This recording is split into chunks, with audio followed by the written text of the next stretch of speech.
Hey, welcome back everybody, One-Eyed Sniper here. Alright, so this is going to be our first Codex episode. So we'll go through some of it. I imagine if it's like the other Codexes, part of it will be read for us, and then some of it I'll have to read. So it's not a big deal. I'll try to do these in decent size, like bite-sized chunks, I guess you'd say. So I'm going to shoot for around 20-ish minutes, but we'll see how it kind of pans out. Okay, it looks like we've got... Okay, they don't have primary and secondary like they used to. So this might be me reading most of it. Okay, let's see. The journey so far, as you explore Andromeda, the allies, enemies, and choices you make will have a significant impact on the futures of Helios and those who call the cluster home. Alright, finding home. So we'll go ahead and cover this, just kind of solidify what we already know. The Helios cluster is nothing like the initiative expected. The Pathfinder faces terrible dangers and unimaginable wonders in the search for a safe place to call home. Crisis on Habitat 7. During your trial by fire on Habitat 7, you tried to initiate peaceful first contact with the aliens you met despite their hostility. Explored an alien laboratory. Found a cave full of plant life that survived from the planet's Golden World era. That's what they dubbed the planet before we got there from their scans. Discovered alien shuttlecraft of unknown origin, rescued Greer from his captors, and expressed doubts about accepting the role of Pathfinder. Got it. Okay, writer. Hold on. The Pathfinder is more than a title. Like everyone else in the initiative, writer must decide who to become in the new frontier of Helios. Are the ties that bind. You still mourn the loss of your father, Alec, a man you loved and respected. You hope you'd have made him proud as a Pathfinder. Yeah, I guess we'll find out. The Andromeda Initiative. Alright, let's get into this. The initiative was built by the efforts of thousands who devoted years of time and countless resources to reach the Andromeda Galaxy. These are the people, places, and organizations that make the Pathfinder mission possible. Okay, known associate. Dossiers on Pathfinder writers, friends, allies, and contacts across the Helios cluster. Sarah Ryder. Okay, this is our sister. Born your elder twin on the Citadel space station in the year 2163, Sarah grew up surrounded by a multitude of alien species, cultures, and histories. In her orientation interviews, she claims this sparked her fascination with science. With informal training aided by Alec Ryder's N7 background, Sarah joined the Systems Alliance military, which was continuing its search for Prothean technology after successful discoveries on Mars. Initially assigned to peacekeeping duties, Sarah was approached to serve a support role for these Prothean researchers. She often describes the thrill of serving with scientists like Matthias Silva on the brink of the next great discovery. When Alec Ryder was dishonorably discharged due to his AI research, that's really interesting. Okay, internal memos show that this also effectively ended Sarah's career. But Andromeda presented the kind of scientific frontiers she had sought all her life. On arrival in Andromeda, Sarah's cryopod was damaged and her revival process interrupted. Dr. Alexi Tapero, not sure how to pronounce that. Tapero advised keeping her in a medically induced coma to allow her to awaken naturally. Okay, Sam. Originally designated as Simulated Adaptive Matrix. Okay. I am an artificial intelligence that acts as a coordinating element between Pathfinder Alec Ryder and the rest of his team. So this is basically him talking about himself. Okay. Or I guess Sam's probably an AI. Yeah, artificial just said that. So he's describing himself. Interesting, okay. My quantum processing power is used to conduct on-the-spot scans of alien worlds, assist in scientific study or tactical situations, and monitor the team's weapons and equipment. I am physically located on Ark Hyperion, in secure server banks collectively known as Sam Node. While my primary connection is to Alec Ryder via a neural implant, I effectively serve as mission computer for all team members during Pathfinder operations. I also collate and analyze data from numerous sources and compile it for later study. I am tasked with authoring and updating the Pathfinder Team Codex based on available information and discoveries as they are made. Okay, so he's writing all these entries to keep that in mind. Alec Ryder. Born on Earth in the year 2129, Alec Ryder says his love of new frontiers was fostered by a childhood in the Sierra Nevada. According to his service record, he joined the Alliance military and was eventually assigned to John Grissom's historic expedition through the Charon Relay. His experience made him a candidate for what would later be known as N7 training back on Earth, where he met Dr. Ellen Harlow. After their marriage, Alec continued military service, most notably on Shanxi in the First Contact War against the Turian. Okay, interesting. That was a long time ago. Okay, assigned as a military attaché to the Citadel in the late 2160s, Alec became interested in artificial intelligence as a means of human advancement. His pursuit of this illegal technology led to a dishonorable discharge from the Alliance military. Contacted by the Andromeda Initiative, Alec found a sponsor to help complete his work. I am the product of that research, assisting not only the initiative, but Alec's new role as a Pathfinder. Soon after our arrival in the year 2819, Alec Ryder died during operations on Habitat 7. So he was born in 2129, and we're now in the year 2819. So yeah, it was I think it was a 600-year trip we just took, which is crazy to kind of fathom. And how much would change back where you came. Like, you pretty much have to give up everything where you came from and just not care about it, because a lot can happen in 600 years. Also, technological advancements on our end wouldn't have progressed like they would back in the Milky Way, it seems like. Okay. Cora Harper. Lieutenant Cora Harper, service number 6002, TAC Ace, or Alpha Charlie, TAC 1762, is a human biotic and formerly an officer in the Systems Alliance military. Her screening interviews state she was raised in poverty on an independent cargo freighter, joining the Alliance at 18 to obtain training for her powerful biotic ability. However, Cora claims her superiors saw her talents as a liability, supported by test scores showing her abilities spike at abnormally high levels. She was transferred via the Citadel Council's Valkyrie program, a subset of their interspace military integration plan, and placed with the Asari Commando Unit, Talian's daughter. Okay. Though the activities of Asari huntresses are typically sealed for 5,000 years, Cora has freely shared her experiences on the record: peacekeeping, counterterrorism, and hunting fugitive. When she left Talian's daughters for the Andromeda Initiative, no reason is recorded, Cora's huntress training and biotic capability made her a candidate for Alec Ryder's second-in-command and, if warranted, his successor as a Pathfinder, which did not come to fruition, we just learned. Liam Costa. Liam Costa is a human security and crisis response specialist with the civilian tactical training. His screening interview states that he was born on Earth, but his parents specialized in interplanetary policy law, and the family moved frequently. Their primary residence was split between London and the Citadel, two completely different places, but it explains his accent. Liam entered university for engineering, but left to train for law enforcement. Though initially driven, he was only briefly stationed as a police officer and described leaving as a necessary move for all concerned. He transitioned to the multi-species effort of heavy urban search and crisis response.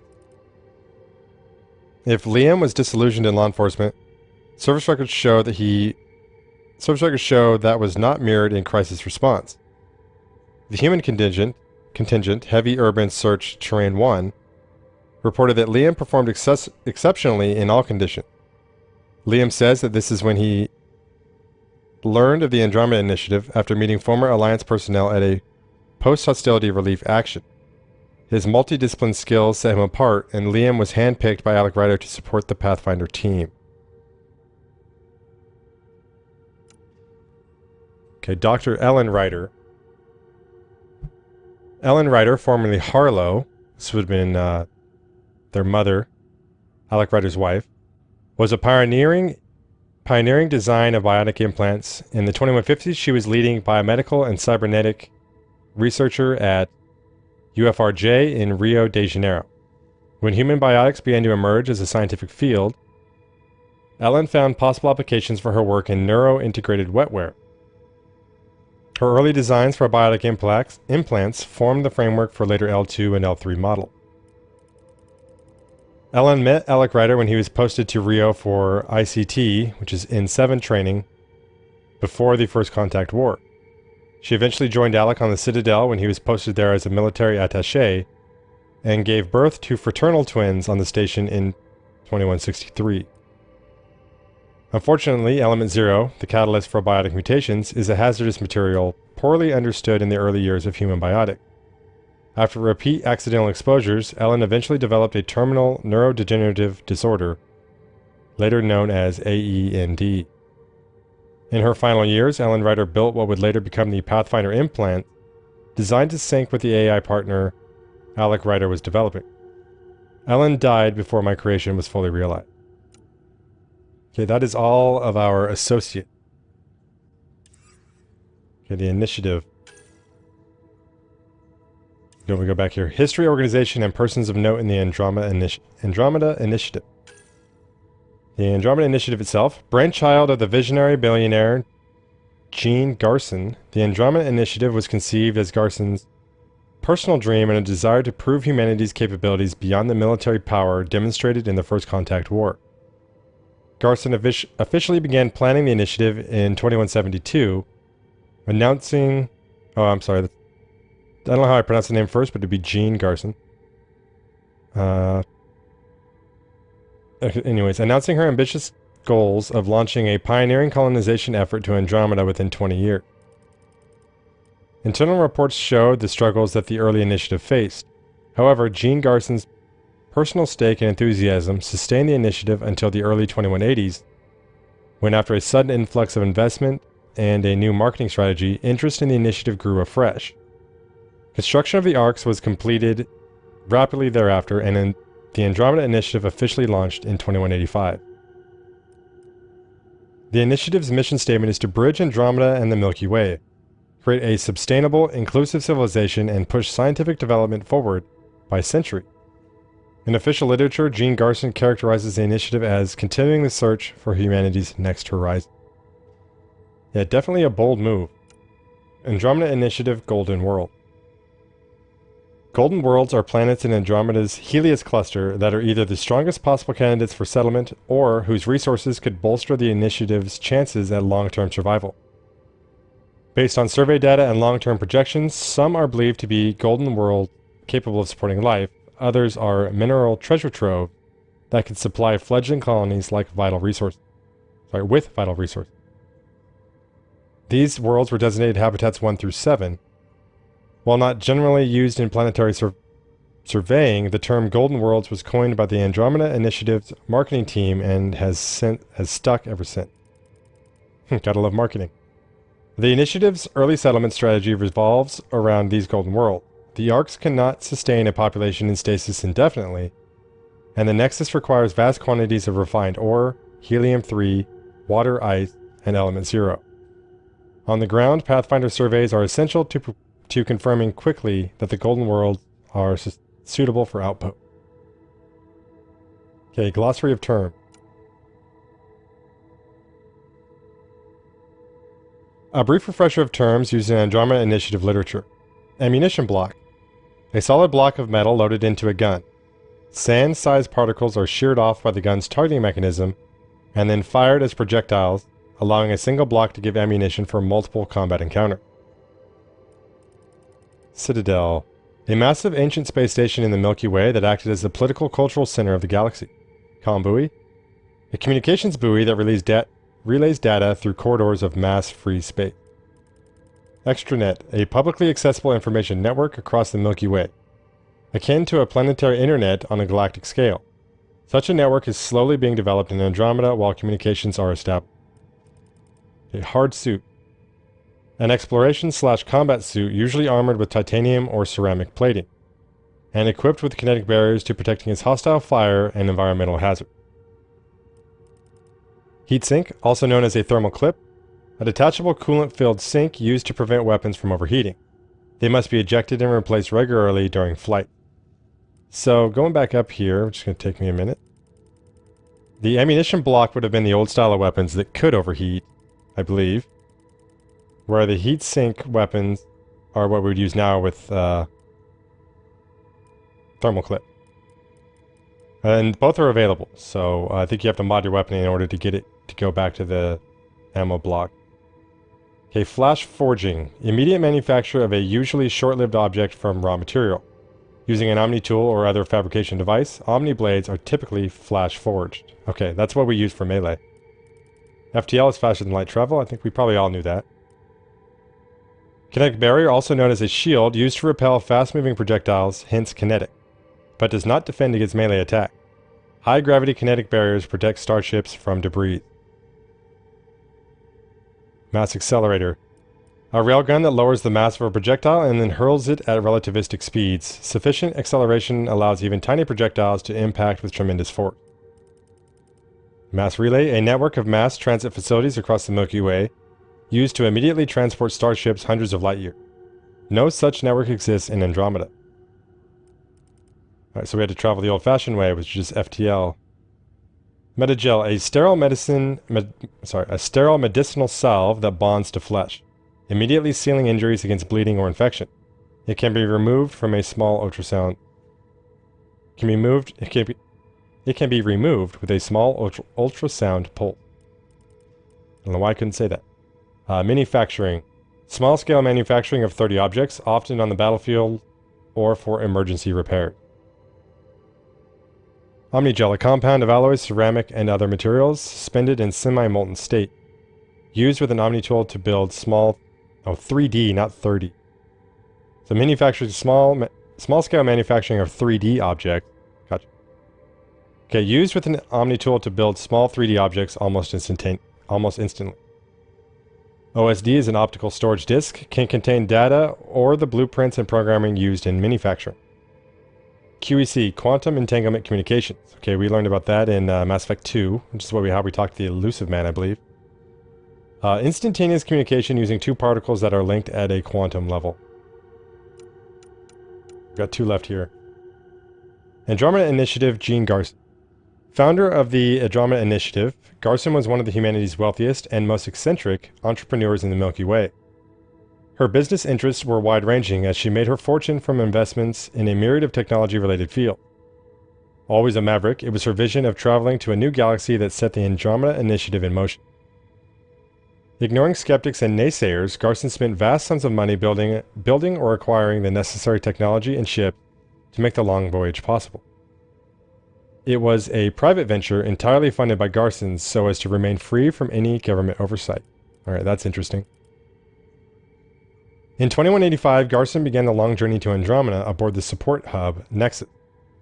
In a speech given on the eve of departure, she remarked on the collective knowledge and history represented by the Ark. We carry all these things like the honed tools of an artist, to our great empty canvas. To Andromeda, we go to paint our masterpiece. Garson is slated to serve as the overall leader of the initiative upon arrival. Yeah, I wonder what she's going to be like. I'm not even sure if she's still alive. I guess she is. I don't know how long the Nexus has been here compared to how long we were here. Oh, we just got here, so. But the Andromeda Initiative launched.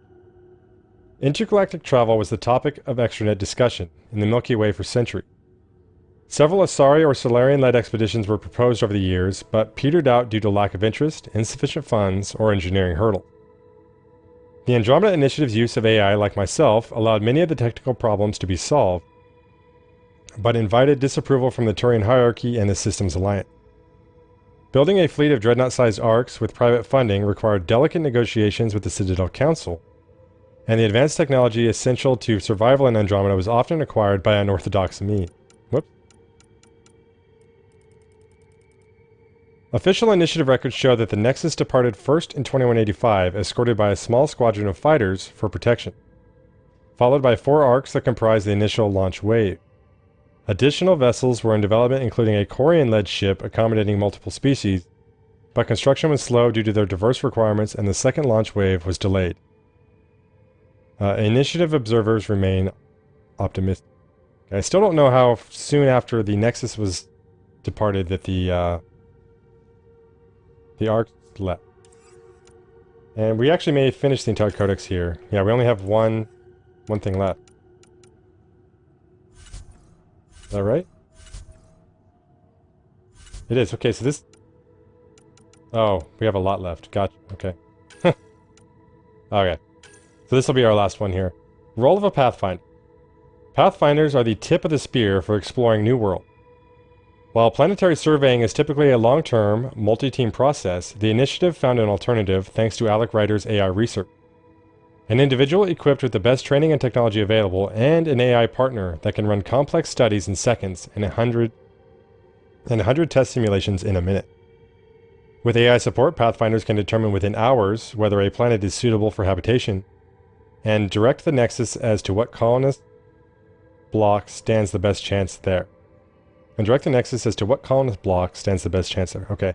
So basically they're on the planet, they scan it, and they do some simulations, and they tell them which colonist to wake up. Pathfinders are trained to improve the viability of potential planets, initiate first contact with unknown species, find suitable outpost sites, and handle any external threats before the first colonist touches soil. The presence of a Pathfinder is a reassurance that a planet can be settled safely and with a high expectation of success. Okay, so we've gotten through the journey so far, which we'll probably get updates into these as well in the future episode or future Codex entries. But we've got the species. We've got a lot of stuff to learn here, so I'll probably do these fairly often. I won't wait too long for the next one. But I didn't want to inundate us with information and me droning on. I'm kind of put off that they don't have any that are read for us. I liked the narration in the last ones, but that's cool. We got through that. Alright, hopefully we'll keep adding to the Codex and learn more about what we're doing. Alright, thanks for joining me, guys. I appreciate it. You know, you have a choice where you watch or follow Let's Plays, and I thank you for choosing One-Eyed Sniper. Peace out, everyone.